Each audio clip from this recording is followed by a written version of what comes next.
atas dirinya sendiri itu diantaranya adalah seperti berbuat dosa dan maksiat. Berbuat dosa dan maksiat berarti hamba tadi telah menzalimi dirinya sendiri dengan melakukan apa? Dosa-dosa dan kemaksiatan. Dan kemaksiatan yang paling besar adalah kesyirikan. Jadi dosa seorang hamba atas diri sendiri ini berkaitan dengan apa nih?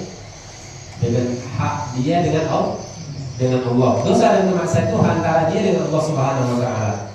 Dan yang paling besar adalah syirik. Allah mengatakan inna syirka la dzulmun 'adzim. Sesungguhnya syirik adalah kezaliman yang paling besar. Kenapa syirik dikatakan kezaliman yang paling besar? Karena seharusnya ibadah ditujukan kepada Allah, dia tujukan kepada selain Allah. Zalim dia. Hak peribadatan itu hanya untuk Allah, lalu dia berikan kepada makhluk.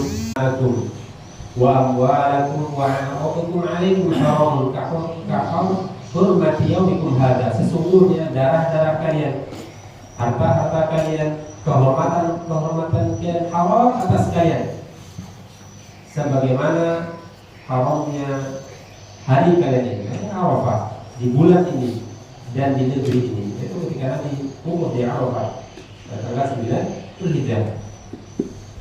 Ini menunjukkan kezaliman atas hak orang lain seperti darah, harta dan kehormatan itu sangat dijaga di dalam Islam. Sangat dijaga di dalam Islam, sehingga Sufyan Ats-Tsauri pernah mengatakan, la an talqa Allah bi sab'i dhanban fima bainaka wa bain Allah ahwan min an talqa Allah bi dhanbin wahid fima bainaka wa bain ibadihi. Seandainya kalian bertemu dengan Allah Subhanahu wa taala dengan membawa 70 dosa, tentu selain syirik tentunya,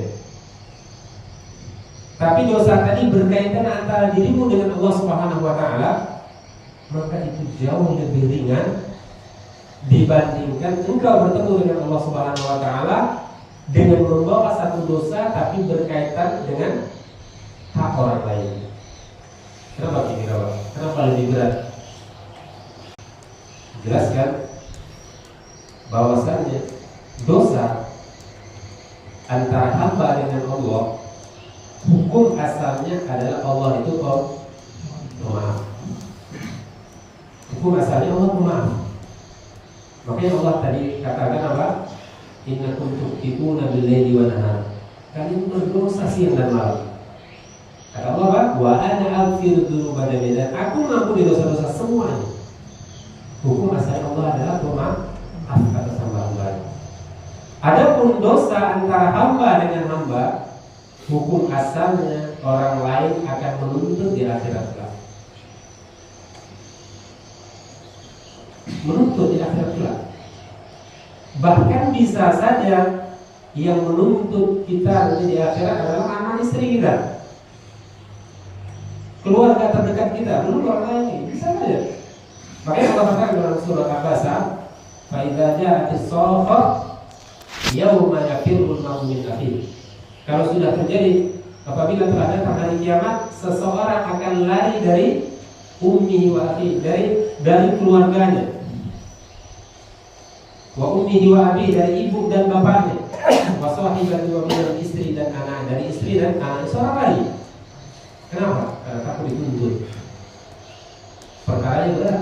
Jadi bisa saja anak istri dia orang tua kan nuntut kita nanti. Kenapa? Karena tidak memberikan haknya. Tidak memberikan haknya. Maka itu boleh kan? Dan ini perkara yang amat sangat berat. Kezaliman amat sangat berat. Sehingga atau makanya Nabi menyebutkan aturan di akhirat berkaitan dengan dosa kepada manusia. Apa kata Nabi? Mangkana mazlamatun li akhi, barang siapa yang punya kezaliman kepada saudaranya. Apa perintah Nabi? Fal yastahallahu minhu al-yawm, maka minta dihalalkan hari ini.